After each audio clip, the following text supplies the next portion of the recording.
Well, good morning, everybody, and thank you for coming to another show. My name's Steve Kukowski. We're going to be spending the next 45 minutes or so together. And what are we going to be talking about? A tour through antique vehicle-related private collections. I'm going to escort you into some surprising and unusual antique vehicle and related private collections. Not only cars, but a lot of really cool mechanical things. You see, you never know who's got what right next door to you, and some of the collections are pretty interesting. But before we start, let me tell you a little bit about myself. People always want to know about a guy's credentials. Does he really know what he's talking about? Is he really involved in this, or is this all from textbooks? Well, this is not from textbooks. I am very involved. I can currently be seen all over the country. I lecture all over the country. I also lecture all over the world on cruise ships. I'm a regular guest on ABC TV. I'm also a regular guest on the Live Well channel and HD TV. I've been written up in magazines all over the United States. I've been on radio talk shows all over the United States. It's been a good journey. For over 30 years, I've been designing and remodeling homes in the San Francisco Bay Area. And for over 40 years, I have been obsessed with collecting antiques and antique vehicles and related products. I have loaned things to museums. I have loaned things to various Concours d'Elegance. So I'm very involved in everything I'm talking about here today. I've had the privilege of going into some really cool collections. I'm going to share some of that with you here today. So listen up. Let's get into this. Where are we going to start? We're going to start in San Jose, California, the ultimate guy's experience. A lot of guys don't have a place, a garage, to keep all their stuff, whether it's 1 item or 100 items. This place here is on 7 acres. It's called Club Autosport in San Jose, California. 7 acres, 96,000 square foot building with 68 car condos. You can buy a condo for your toys, starting at $250,000 for the smallest condo. There's a fitness club, a social club, concierge, catering. There's a full-time shop for restoration and a full-time mechanic and shop for working on your cars. This is a great place if you can't afford or don't have one at home. What's inside this place? It's really cool. You walk in the front door, and the first thing there is a huge reception room. People have weddings here, parties, social events. There's a stage for a band in the back here. First thing you see when you walk in the front door is a Mazda race car, and better yet, just to the side of that, a Cobra, a Shelby Cobra, a real one, signed by none other than Carroll Shelby. You can walk right up to this thing and look at it. It belongs to one of the owners. This is what the condos look like. It doesn't look like much. But what behind the door, just like in that TV program, behind door 1, behind door 2, you never know. Some guys give you a hint. Here's Dick's man cave. He's got a little sign out in front, what might lie beyond the door.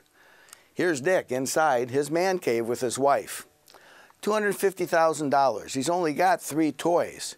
But he also has his office. He set up his business in the other corner. And now this place is completely decorated with his memorabilia and his fun stuff. If you need a less expensive place to store your car and you can't afford the $250,000, they actually did make a special place for those guys too. If you look on the left here, you can see cars stacked on top of each other. You have no space, you have no shop, you have just a place to park your car. In front of those spaces is the big shop where they work on cars. You can take your car, if you have a condo or one of those individual spots, you can make an appointment to have one of their mechanics work on your car. Tune-ups, get it ready for racing, whatever. They even have a restoration shop. Now when I say some guys can't afford to have their own place, but they can afford a car, here's a perfect example. That car you're looking at there is a Bizzarrini. Bizzarrini was one of the chief engineers for Ferrari during the 1950s into the 60s. He left on his own in 1960 to make his own sports cars. Mike bought this original Bizzarrini in mint condition. One recently sold for almost $1 million. Now that is why Mike can't afford a $250,000 condo. He has a smaller spot to keep his Bizzarrini. But John has a very large space. He has a lot of cars, has his own shop, and he can do anything in here. He actually races his cars. He collects vintage race cars, and he enters vintage races all over the United States. Here's another shot of John's garage. Now, if that little tiny one I showed you originally was $250,000, you can use your imagination to see what this place would cost. I mean, I walked in here and I said, you got to be kidding. This is ridiculous. And I kept saying, you got to be kidding throughout a lot of these here. Now, in talking to John, he's explaining to me about racing and race cars, and the Indy 500 came up. And he told me that after World War II, some of the aircraft manufacturers started building Indy race cars because they were all tooled up for streamlined aluminum bodies. He showed me a picture on the wall just outside his office. Johnny Toland, this car was run in the 1957 Indianapolis 500. He told me the complete history on this car. And I got excited. I'm not into racing, and I was thinking, God, would it be neat to sit in that? And I asked him, what happens to these things? 1957, did they get scrapped? He goes, oh no, turn around. I turned around, sitting on the floor right there, I didn't even notice it when I walked in, was the very car, Johnny Toland's Indy 500 car. Not only was it sitting there, it's in perfect running order, and John races it in vintage races to this day. I think that's amazing. Again, I said, you got to be kidding me. He also has Buddy Baker's car that he won the Daytona 500 in 1980. Car number 68 next to it is a Lola that he races all over the world. Here's a picture on Vintage Motorsport magazine. Little red arrow there shows his Lola, and that's him standing next to it. Here they are coming down the track up at Laguna Seca. It's really amazing that these guys not only have these cars, that they race them. I can't imagine what they're worth, and they take chances and they go out and have a blast with them. Now this is Dave. Dave owns a small winery up in the Santa Cruz Mountains, a very famous winery up in the Santa Cruz Mountains in California.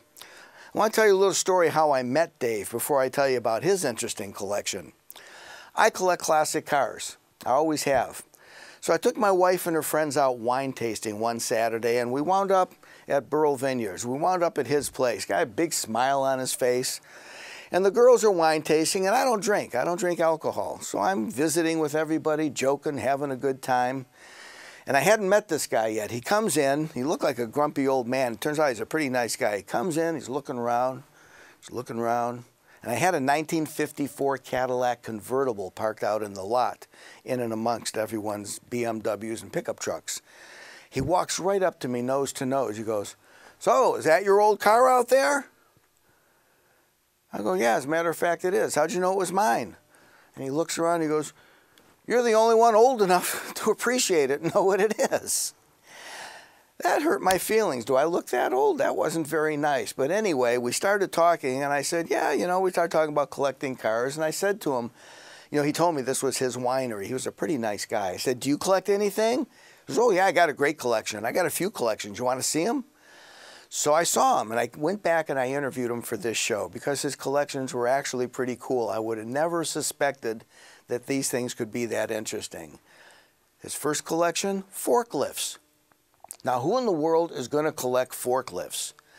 Well, I told you, Dave has a very famous winery up in the Santa Cruz Mountains. Now, every vintner has their secrets, how they make their wine as good as they do. Well, this is a 1960 Heister. The thing goes up 27 feet, and you can lift 15,000 pounds with it. I said, what were these used for? He says, mostly they were used in the Vietnam War. We left tons of them over there. He says, I got a buddy that brought some of them back here, and I bought a couple. I said, for what? He says, I'll tell you a secret, Steve, because you don't drink, you're not going to tell anyone. It's in my winemaking process.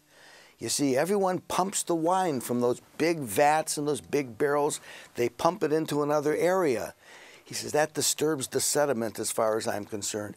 It contaminates the wine. It has to be filtered. Sets up more processes than we need. I can pick up 15,000-pound tank, run a hose from it, and we can do it via gravity. Nothing gets shook up in there. Everything is crystal clear when it comes out of those barrels. And that's what I use this for. No pumping. And it seems to work because he's got gold medals all over the wall at his winery. He says, take a look at this one. And he was excited to show me his forklifts, just like I'm excited to show people old cars.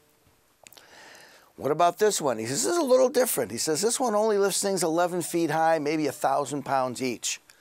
I said, is it for something special? He goes, Steve, everything I show you today is something special because every single thing I'm showing you is old, it's not restored, it's functional, and I use it on the winery. I promised my wife I wouldn't buy any old piece of machinery unless I could use it in the winemaking process. And it turns out these little Clark lifts are perfect. He says, because when we're unloading our grapes, we do it in 1,000-pound vats instead of 10,000-pound vats. Smaller amount of grapes. We can lift it up. We can move these things in tighter spaces and dump them in. Again, not a lot of movement. Then he showed me this 1974 Clark. It only lifts things 11 feet high, just like the other. I said, well, what's so special about this one? You've got one that lifts things 11 feet high. He says, yes, but those only lift 1,000 pounds. This one lifts 2,000 pounds each. And I said, what do you need that for? He said, I'm not done. Let me finish explaining. See how many tires we have on this one? 2 you can see, and there's 1 in the center in the back. He can spin donuts in this thing. He can turn circles in one spot. What does he use it for? Stacking his barrels of wine inside the stacking room. Very tight space. Take a look in here. He can maneuver this thing around in there and just move things around. You can't do that with some of the new commercial forklifts. That's why he uses one of the old ones. Showed me a few more forklifts and he says, you want to see my tractor collection? I said, tractors? He goes, oh yeah. He says, I don't buy any new equipment. That's his house way up in the background. And all the way up to his house, he has tractors from 1916 to 1967 lined up all the way to the front door. A lot of them are missing parts. I said, do you use these? He says, no, I don't use these, but I have all the matching years that we use. I use these for parts tractors. I said, why do you use antique tractors? I go to a lot of wineries, and they have state-of-the-art equipment. He says, because they pay a fortune for them, and they don't work out in the fields real well. They got them custom made because the tracks are so narrow. I said, really? He says, yep, and I can work on these. I can't work on the new ones. These are just old engines. I keep these running by myself. You see, Dave's also a retired mechanical engineer, and part of his hobby in his life is keeping these things running with no staff, and he does. He keeps these things running on his own. He rebuilds things all the time, and they're the perfect width. These old tractors are just right to fit in between the rows of grapes. I said, what's that thing in the corner? Does it even run? He goes, what do you mean does it run? How many times do I have to tell you? Every piece of antique equipment other than my parts tractors are a very integral function of making this winery a success. I said, well, what is it? He says, it's a 1928 McCormick, runs like a top, never been restored. I said, what do you use it for? He says, well, one of my other tractors breaks down in the field. You got to use a big truck to get a welder up there to fix it. He says, you see how wide the track is on these, tire wheel to wheel? I said, yeah. He says, just right for going down in between the rows of grapes. He says, I hook up an old welder to the back of this thing. The torque, I can't remember what he told me, but you can tow a house with this thing. He started it up. He just drive it down. He uses it all the time. Here's his favorite tractor because he's got a grandson now. He bought that thing for his grandson, and his grandson's already out in the shop all the time. He said, Grandpa, when can I drive the real thing? So we know who's going to own that winery one day.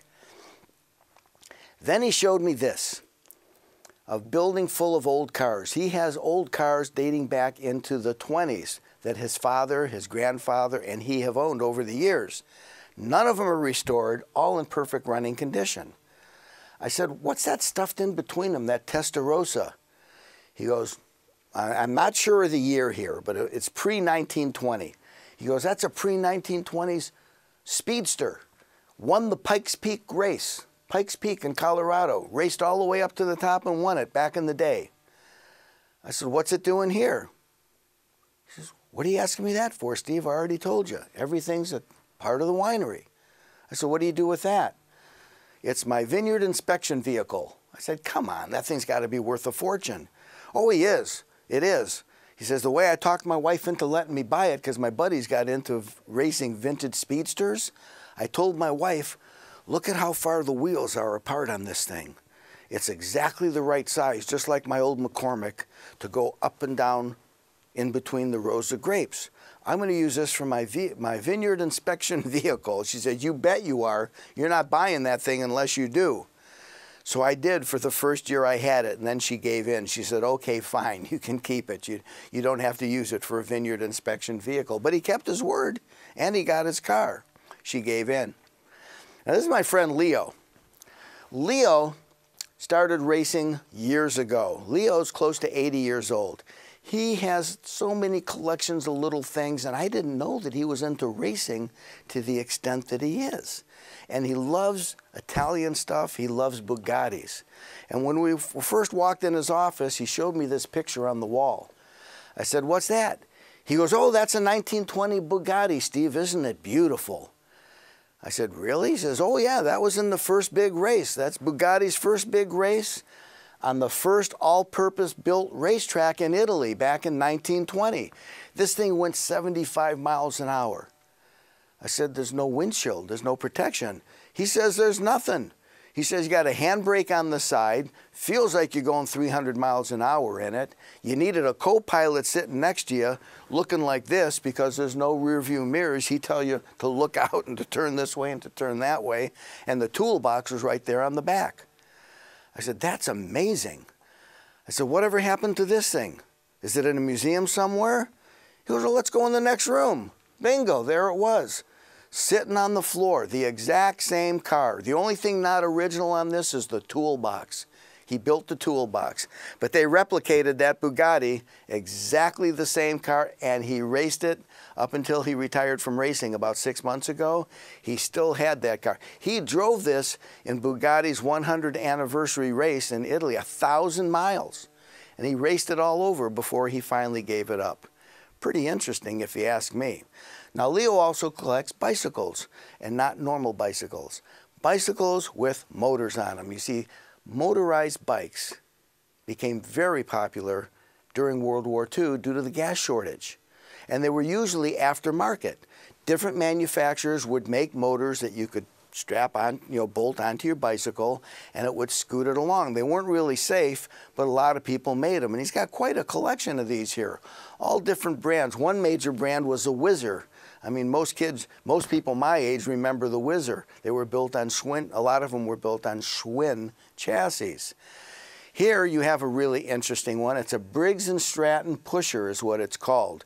This motor and this rubber wheel bolt onto the back of the bicycle. It doesn't hook up to the chain at all. The motor turns the rubber wheel and it pushes the bicycle along. You got this big tumor hanging on the back of your bike moving you along, but it was very popular.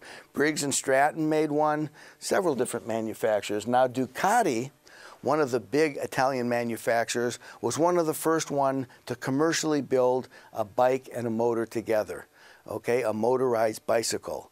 They started in 1946, built them from 46 to 51. This is an original Ducati. Everything's original on it. It's one of his prized pieces. This is an Ivor Johnson, an American unit that made their own unit, just like the Briggs & Stratton, almost identical, just a little bit of changes to push the bicycle along. Take a look at those hands, all beat up, bent up, scabs, bleeding. Leo's hobby is a little unusual for the type of profession he has. See, Leo works on his own motorized vehicles and his bicycles and his motorcycles. His hands always look like that. You know what he does for a living? He's a world-famous hand surgeon. Can you imagine going to him and having him look at your hands with those pieces of meat? Well, he's very famous. I guess it didn't matter. Now, here's another interesting guy. When I walked into his collection, the original title of this show was going to be You've Got to Be Kidding. And let me tell you something. When I walked in his place, that's the first thing I said. You got to be kidding. He has a building with the most diverse collection of motorized vehicles. It's unbelievable. He's got race cars. That's a 1981 Indy 500 car that won the race, hanging from the ceiling. He's got Woodies, race cars, hot rods, just about everything he's been collecting since he's a teenager. There's another shot of that Indy car hanging from the ceiling. He's got hydroplanes, just about anything you can imagine with a motor in it, he collects and he has on display inside his building. See that Roadster there? That's an incredible Roadster. He won the biggest Roadster show in the world, the Oakland Roadster Show. He took best of show one year. Now he races cars. He loves to race cars, but he races vintage cars. And he doesn't like to race in safe races. This is a car that he and his partner race in the Panamericana race in Mexico. It's a very, very dangerous race. These cars are modified with period parts. So if you're going to soup up this engine, you got to use parts that were available in 1950 or 1951, whatever year the car was built. Drivers get killed on these roads. They get hurt. They're dirt roads. They still have this race every year. Dennis enters it every year and races in it. There's the sign from the Roadster show that he won. This is a good example. If you got a lot of money, you can get whatever you want. He was coming home from the Oakland Roadster show about 10 years ago, and this sign was on the freeway, and he won the show. So he called some buddy of his at the highway department and said, I want the sign off the freeway. They not only took it off the freeway, they delivered it to his shop and hung it on the wall. That was back in 1992. So that's pretty cool. That thing's about 25 feet long. Here's an interesting piece in Dennis's collection. This is a 1936 white tour bus, a Yellowstone National Park tour bus. Now, Dennis can afford to have whatever he wants, but he still has a wife who says, what on earth did you bring that thing home for? He goes, oh, I'm going to have fun with it, honey. It's a tour bus. I'm going to restore it, and we're going to go on tours. She goes, whatever. Well, he did restore it, but he modified it. He put a 455 Oldsmobile engine in it, a turbo 400 transmission, air conditioning. The top is still wide open, so people sitting inside, it's got a leather top that slides to the back. That's how they used to tour Yellowstone, you know, looking at all the trees and everything like that. Dennis has driven this thing across the United States with his family. And just recently, I heard a story from one of the other car people that saw Dennis driving down a freeway in California going about 80 in this with about 20 women in it. And he followed him. And he followed him into a parking lot where the outlet stores were. He says, what? And he says, what are you doing? He goes, my wife and her friends wanted to go shopping at the outlet store, so I told them I'd take them. We're sightseeing. He has a lot of fun with his stuff. Here's another thing that's really interesting in Dennis's collection. This is a race car built from a World War II P-38 gas tank. I forget how fast this thing went, but it was incredible. And right next to it, the little green one, it's powered by an antique McCulloch outboard engine. They geared this thing down and got it to go 160 miles an hour. And it's not much bigger than he is. Can you imagine sitting in these things, racing them? You got to be kidding. That's what they do. Now this is really amazing. Dennis asked me, do you like fast cars? I go, yeah. Just take a look at this. Let's go over here. So this is the body. The chassis was in the next room. Dennis built this. He said he had a picture of Craig Breedlove in The Spirit of America on the wall. He said, ever since I was a kid, and Craig Breedlove set the world speed record at the Bonneville Salt Flats in his class, I always wanted to do that.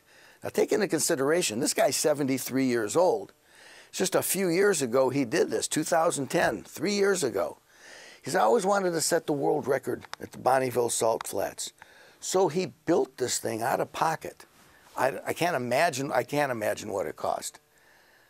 And he did it. He went 340 miles an hour in this thing in 2010. It took 2.5 years to build from scratch, and it cost millions. Here's a picture of the car at Bonneville sitting on the salt flats. It's just amazing. I said, is there anything really unusual about this other than the fact you built it? He goes, oh yeah, aerodynamically, I guess it's pretty cool. You know, we did all this with just common sense, and we took it out there, and there was a colonel from the Air Force who's into racing that was out at the Salt Flats the day I set the world record. He says, and when I went to slow down, I pulled the thing for the parachutes came out the back, and we didn't allow, there was a 9-mile-an-hour crosswind, just 9 miles an hour, that's nothing. He lost it. And I guess this thing was going all over, and he didn't flip it. He got it back under control. Mind you, he was 70 years old when he did this. And when it stopped, they got it back to the pits, and the guy from the Air Force Academy came over and said, you know, that's a pretty interesting design you have there. If you want to tweak it a little bit, we'd like to borrow it and ship it to the Air Force Academy in Colorado Springs and do some tests in our wind tunnels on it. And you know what? They did, and he's got a binder of results about this big. And the changes they told him to make, he isn't doing, because he would have to modify the fin on the back and make it look a little different, and this is his design. He doesn't care. Anyway, I think that's an interesting story of how your tax dollars work. I tripped on this when I turned around and went into the other room. This engine came out of a car that won the Indianapolis 500. And he's looking for a car the same year so that he can restore the car, put this in it, and race it in period races. Now, Dennis loves racing fast. There's only two kinds of races that Dennis likes: fast and dangerous, or there are some other races that are timed where it's a more leisurely race, especially in Europe. And Italy is his favorite race. They go from town to town, they go wine tasting, they race these cars, still a dangerous race, but no one gets killed like this other one. And he has always wanted his wife to be his co-pilot. Well, you can't do that. You can't just have someone be your co-pilot, because they have to be trained, they have to have a license, especially for driving and racing the car. It takes a lot of experience. But his wife always wants to go to Europe with him, with her girlfriends and his buddies, so that they can shop. Well, he was determined before he leaves this earth, his wife is going to drive in one of these races with him. He had this all planned. They get to Italy. They're all set up. The race is going to be in a couple days. And tells his wife, I'll be back in a few hours. So he goes to the next town. He drives with his buddies about 30 miles away, goes to the next town, takes all his paperwork, documentation on his race car, everything, goes to the local police station, talks to the chief, explains he's here from the United States, he's racing in the race, here's pictures of his car, here's all his documentation, his entry fees, and his wife is his co-pilot, and her purse got stolen. And it had all of her documents in it. It had her driver's license in it, had her race car license in it, had all her documentation. He wants to make a police report. This shouldn't happen in his town. They did it. They made a police report. The police chief filled out a complete report, wrote down everything that Dennis said was stolen, drove 30 miles back. The day of the race, he had his wife come down to the pits, showed everything to had previously shown all the documentation of her stuff being stolen, so she was already pre-accepted to be his co-pilot. She didn't know. She thought she was going shopping this day. She goes, what am I doing down here, Dennis? He goes, they're going to let you ride with me today. She goes, what are you talking about? He goes, yeah, you're going to be my co-pilot. I always wanted you to do this. Here, let's get in the driving suit. She goes, Dennis, I got kids, grandkids at home. And they start putting this suit on her, this fire suit, and they zip it up and they hand her a helmet. It's got her name and her blood type on the helmet. She goes, what is this? He goes, oh, it's for safety. Don't worry about it. And they got her in the car. They strapped her in. She goes, Dennis, this is crazy. What are the ambulances doing here? What are all these police parked here? She goes, oh, that's in case someone has an accident, but that never happens. First turn, they pass a car that went down in the ditch, and I guess she was screaming the whole race. You do this to me? I got grandchildren at home. This is nuts. He got his wish, and she forgave him, and she'll have that memory the rest of her life. I think that's a great story. Now, Lowell is a real interesting guy. You know, you all saw, maybe you didn't all see, but everyone knows about American Graffiti, the movie that was made about hot rodding and racing on the streets in the 50s. That was a different time and a different place.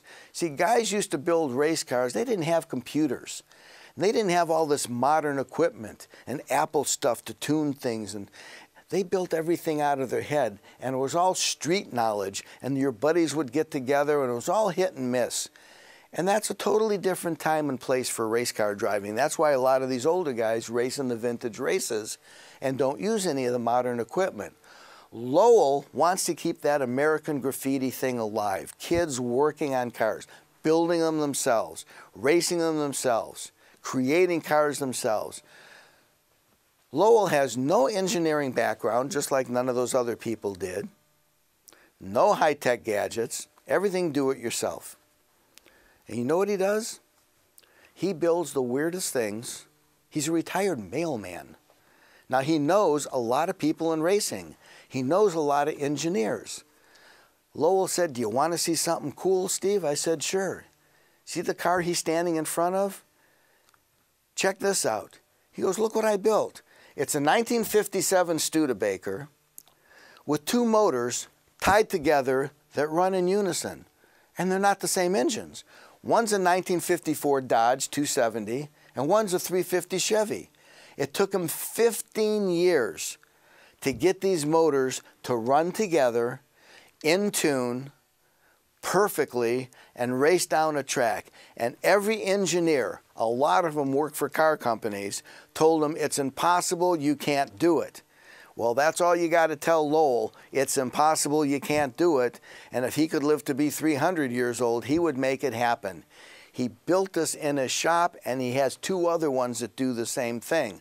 Now, without computers and without all these dynos and fancy machinery, how do you know that these engines are running in tune and you're not going to blow them up once you do this? Because when he blew these things up, when he was building them, parts literally flew through the roof of his garage, through the side wall of his garage, until he got it right. But you got to keep them running right. How do you do it? Without using anything modern, you build your own dashboard. Check that out. That's every kid's dream.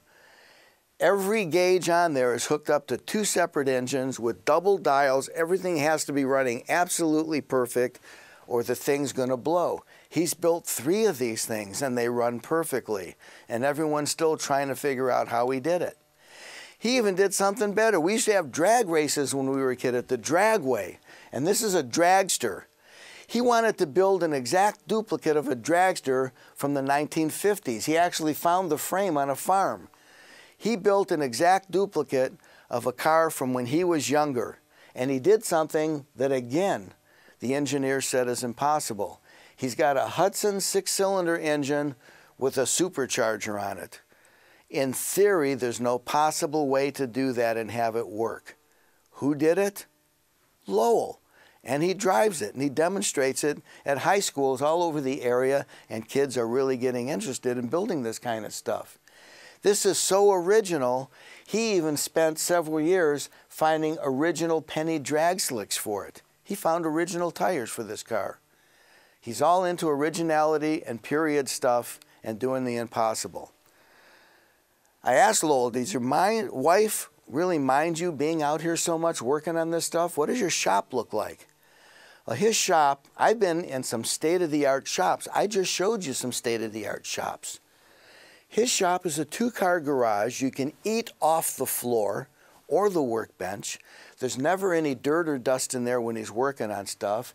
These are 2 other technically impossible engines that he built that run perfectly. He says, no, my wife doesn't mind because I am constantly thinking about the impossible, and it keeps me so sharp. And it does. So again, this is a great hobby. Look what Lowell does. Amazing. Now there's a counter-revolution to hot rodding. I just went to a huge car show in Pleasanton, California called The Good Guys. These guys, there's hot rods that are $300,000 a piece. Guys, chrome-plated this, paint jobs that are $50,000. It's endless how much money people spend on their hot rods. But there's a counterculture to that. It's called rat rodding. Guys actually build cars out of multiple car parts, get them to run, have them look like crap, and they run absolutely perfect. They don't use any billet aluminum. They don't paint them. They leave primer on them. They try to make them have a patina on them. They're called rat rods. This is my friend Jerry. He's building one. Here is a finished rat rod. The anti-restoration movement poking fun at the new hot rods. There's guys that have $300,000 hot rods that stand around something like this in awe. How did the guy build it, and how does it run? And they're street legal. I think that's pretty cool. They even have old paint that they don't even take off. They sand it to keep it looking old. It's called a patina. They even hand paint the flames on them, but don't put the flames in it. All stuff that guys would have done back in the day without any money, rat rodding. Now, when you get it to a certain point, you got to get to the inside of the car. And even if it's a rat rod, you want it to be comfortable. Now, my friend Jerry went all out on his upholstery. He wanted it to be just right. He wanted a hot rod, a rat rod. So his upholstery consists of an aluminum lawn chair from the 1950s. He bolted it down to the floor, and that's what he drives this thing around in. A little different from some of the high-end stuff that I've showed you. Now, this is Ken. I heard about Ken's collection. I actually saw some of his stuff at a farm show at one time. Ken collects farm equipment, steam motors, single-cylinder gas motors, anything that he can get to run that's old. This is one of his pieces. This is the first piece I saw when I went to interview him. He owns a huge lumber yard in Northern California. A lot of this equipment was used in the lumbering industry back in the day.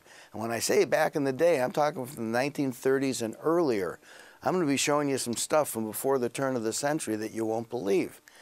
This is a 1928 steam shovel. It looks a mess. There's only 5 or 6 of these in existence. This is the only one that runs. And I said to him, the only one that runs? He says, oh yeah, they use these steam shovels in the lumbering thing. Had those big things like this here with the cables. They'd pick things up and move them like this and put them down. I said, really? He says, oh, you want to see it run? A lot of guys here are old enough to remember Model A Fords. When the starter wouldn't work, you stuck a crank in the front and you turned the engine around like that and it would start. And if you turned it around halfway and it kicked back and you didn't let go of the crank, it would spin around and break your wrist. That's how much power there is in these engines backfiring. Look at the crank he's using to kickstart this thing. And I asked him, what if it backfires? He says it swings you around and throws you over that trailer. He got it started on the first crank. This thing looked like it's been sitting there for 80 years. It was absolutely amazing. Let me tell you a funny story about Ken. Ken got married a little later in years for his first marriage, maybe in his mid-40s. And he knew his wife was into horses. And she had grand plans one day to have, a little horse area and a barn and this and that. And she knew he collected this stuff, but to her it was all junk. But she didn't know the extent to which he collected it. The day before their wedding, the railroad runs right by their house, right by their property. The railroad stopped. She goes outside, and there is a railroad car. I think it was 60 or 80 feet long. That steam shovel was on it, along with a couple steam tractors and a bunch of equipment. And Ken was all excited. He goes running out, check this out, honey. And she goes, what is this? She says, this is part of my collection. I just bought all this equipment, and he had been telling her that money might be a little tight. She, can't get all of her horses and this. And in her mind, she's using this as leverage right off the top. Bad move, Ken. You don't have that delivered the day before your wedding. Well, they're still married. He's still got all this stuff and more. And she has an equestrian area that you would die for. The horse rings, the barns, everything. So he made a mistake there, in my opinion. Now here's an engine from 1895. Looks like junk. Ken found it at the bottom of a river just outside of San Francisco. It's worth $20,000. You get a motor, an engine that looks just like that, made anywhere else in the country, it's worth about $4,000 at the most. Why is it worth $20,000? San Francisco San Francisco was the Silicon Valley of the area for this kind of machinery 100 years ago. Very few of this type of stuff is left, and when you find it, it's the Holy Grail. And he found one of these. And that thing actually runs. It's amazing. Here's a 1906 Cushman restored, a miniature of that big thing I just showed you. These are single piston gas engines. It fires one time, and there'd be a leather belt around this that went up to a pulley that would make your entire shop equipment run. Here is an unrestored tractor. This is a steam tractor. Now this thing is huge. There's no tires on it, all steel wheels. This is what they used to use in the day on a lumber mill to schlep the trees through the woods. The thing is enormous, and if you got stuck, it had flywheels hooked up to it again to control other equipment. But this isn't the biggest thing that Ken has.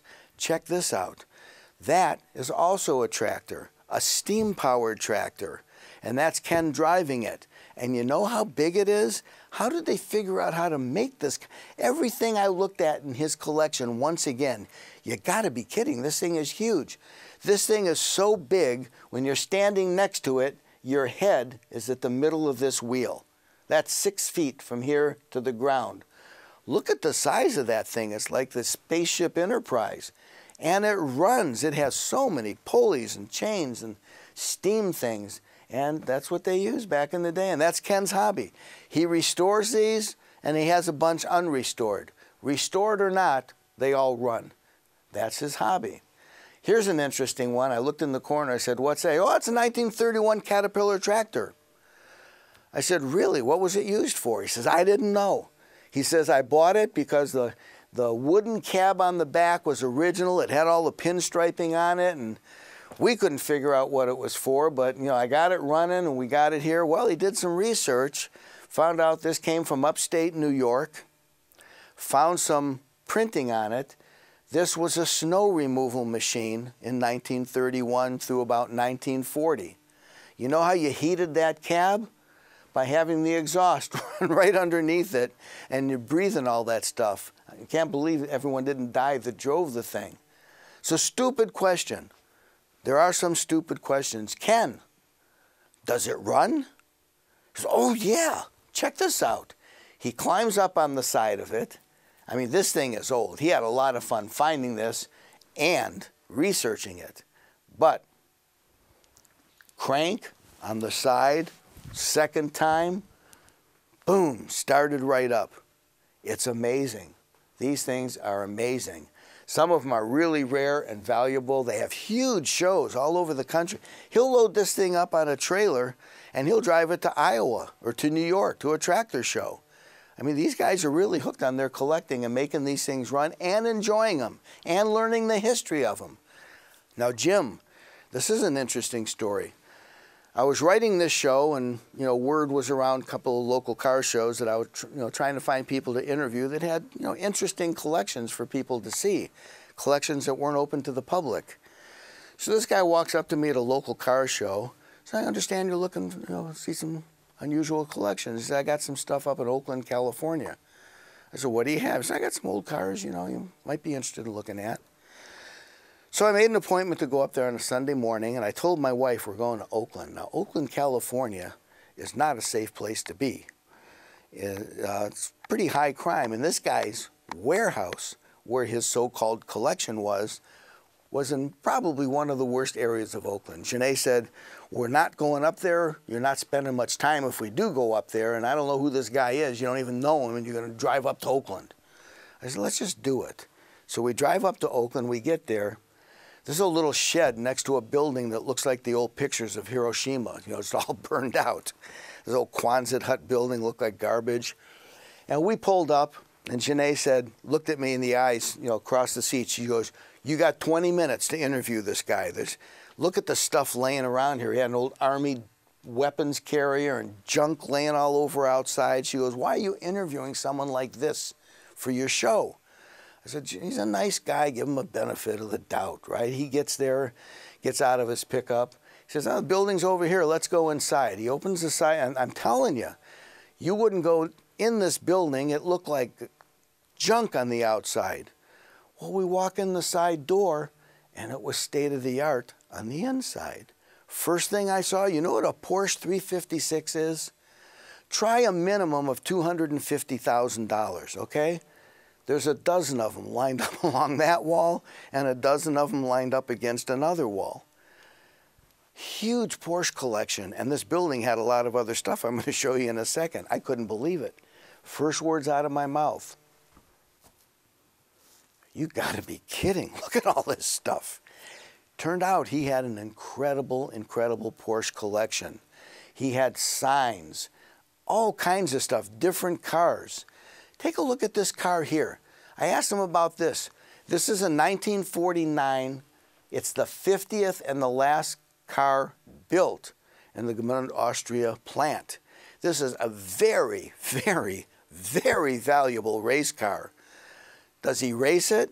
You betcha. When he got it, he restored it. It was in pretty good shape when he got it, and it was going to be his first Porsche race. And he got to the race, and he was wired. He was ready to go, and they wouldn't let him enter the race. He goes, why not? He says, the car's 130 pounds underweight. He says, underweight? He says, the car's got to weigh a certain amount to enter it in the race. Well, he's going through the rule book, and he can't find any rules as far as how you get the weight in the car. So they drove it down to a local auto parts store and rolled out a bunch of chain off of a wheel and started wrapping chain around the driver's seat until they thought they had enough chain. They cut the chain, took it back. The judges looked at it and said, what is this? He says, weigh the car. And they weighed it, and he was okay. He says, I can race. He says, with all those chains in there, is there anything in the rule books that say you can't? Bingo. He did it. Pretty creative, if you ask me. Now, here's another great story. This is a 1951 Porsche. This is a national first place winner. It took him years to restore, but it's got a great story. He bought this car for a few $100. He loved the shape of it, and he was going to do a complete frame-off restoration on it. You know, it wasn't worth nearly then what it's worth now, but it was a valuable car. So he got halfway through it, and he needed some more parts. So he found a parts car up above San Francisco for $150. Dragged it with a chain over the Golden Gate Bridge back to where he lives in Santa Cruz, stripped all the parts off the parts car, finished this car, advertised the parts car, which was a parts car when he bought it, stripped what he needed off of it, sold it for $500. He made almost $400 on the parts car alone. And he restored this. Well, a couple years after that, the guy that bought the parts car from him showed up at a show with the parts car with a frame-off restoration. You see, you got to do your homework, guys. Keep your brain sharp. Turns out this parts car was one of the only ones like it in the world, and it was worth 3 times what this is worth. He sold it for $500. The guy spent a ton restoring it, and it's a very valuable rare car. So do your homework. Sometimes a good profit can backfire on you. He's even got Porsche tractors in here. I thought that was the room to the bathroom. I said, what's back there? He goes, I got a few things for my kid. I said, like what? Tanks, military vehicles. I said, what do you do with these? He says, oh, just trying to, you know, my son was interested in military things and little models when he was a kid, so I bought some surplus stuff.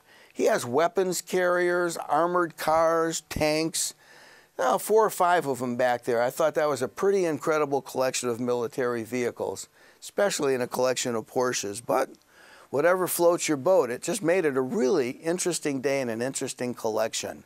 You know, he was convinced that bigger is better, and that's what he was trying to teach his son. You know, you get this stuff, get the bigger stuff, it's better. Well, there are people who will take that to the next level. The bigger is better. This is the entrance to a guy's place. The guy's name was Jacques Littlefield. He collected things too. And we thought we were going out to a horse farm to see his collection. And we drove way, way out, just below San Francisco, out in the countryside. And we get there, we got Pony Tracks Ranch, horse farm, but it's got electric gates. We get through the electric gates, we get halfway up the drive, private property, no trespassing. Everything starts to look a little different than a pony ranch. We get to the top of the hill, we make the last turn down towards where we could see some chimneys, and what do we see? A real military collection. 1, 2, 3, 4, 5, 6, 7 tanks parked out in front of this one building, and there was a large group of buildings. You see, Jacques Littlefield had one of the largest privately owned military tank collections in the United States. It was his hobby. Look at inside one of the buildings. Every single one of these tanks, dating from World War I all the way up to recently, he has the prototype Abrams tank. No one knows how he got it, not even the federal government, parked outside. Every one of them is restored, and every one of them runs perfectly. Now let me tell you a little bit about Jacques, as you wonder, what puts a guy off like this here? When he was a kid, he was fascinated with tanks, and he always wanted to have a tank of some type, one type or the other. He made his money. He was a venture capitalist. He was in construction and also a venture capitalist. Made a ton of money during the dot-com boom. In 1976, he bought his first tank. In 1989, he had 120 tanks, all of them restored. Some of these are incredible. He was paying $15 to $20 million in property taxes a year just on the vehicles alone. And I don't know what he was paying his first 2 wives, because he's on his 3rd trophy wife. And unfortunately, Jacques passed away in his late 50s, not that long ago. And his 3rd wife is pretty selfish. I'll tell you about it in a little while. This is a World War I tank. This is the oldest one in the collection. There's bullet pockmarks in it. It runs perfect, but this here was actually used in World War I when they were first invented. Now this is a Panzer tank. Pretty rare. It's worth about $15 million. The engine in it is a Maybach, which is like a Rolls-Royce engine. It's a very rare, high-end car. It's got a Maybach engine. Now Jacques had people all over the world looking for these tanks so he could buy them and put them in his collection. They heard a story about this one falling through the ice in a river in Europe. Well, his guys found out where, donned some scuba diving gear, dove down, and they found it. They brought it up, they shipped it back to this country, and $4.5 million later, here it is on the floor inside his collection. Now, if you guys want to get interested in collecting, this is a cheap hobby. I mean, you can buy a cheap unrestored tank for only $100,000. You can have your own collection, just kidding. And for you World War II buffs, a Sherman tank from World War II, a basic one that doesn't run, $500,000.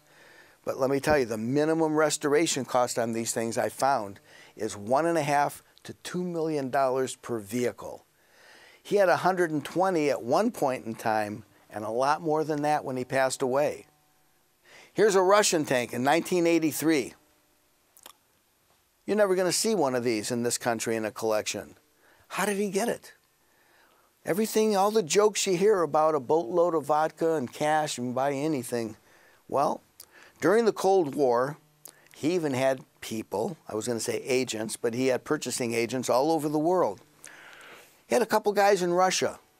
This tank was in service in the Russian army when they found it. They bribed a general, I think it was a general, they bribed the guy with a ton of vodka for him and his troops and a boatload of cash. He had his guys take this thing apart, crate it up, they shipped it to the United States, and bingo, Jacques got it in his collection. Pretty amazing if you ask me. Now here's a radar tracking station. He's got 2 of them, one parked next to the other. In case, you know, is he paranoid? I don't know. Maybe there's incoming missiles to his ranch up here. I don't think so. But it was pretty interesting. One thing I found very interesting when I was a kid, I remember sitting on the living room floor watching our black and white TV and hearing all the propaganda about communists in Russia. And you see the Russian soldiers goose-stepping down in front of the Kremlin, and you'd see these 2 trucks with these huge missile launchers, You know, everyone remembers that from when you were a kid. You ever wonder what happened to those things? Right here in Jacques' collection, he's got both of them.